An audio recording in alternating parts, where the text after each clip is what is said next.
S03 hand pliers cold splicing machine. Can be used for welding copper, silver, aluminum, zinc and other wire rods. The wiring range is 0.08 mm to 0.5 mm. Kneading the mold to make the mold in a closed state. Press into the pliers. Hold the handle and remove the black mold. Rotate the center seam adjusting board. Adjust the seam to 1/3 of the wire diameter. Tighten the screws.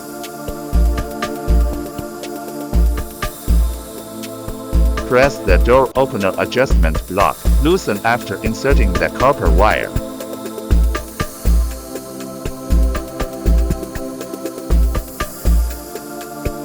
The end of the thread can be half of the vertical seam. Press the handle 4 to 5 times.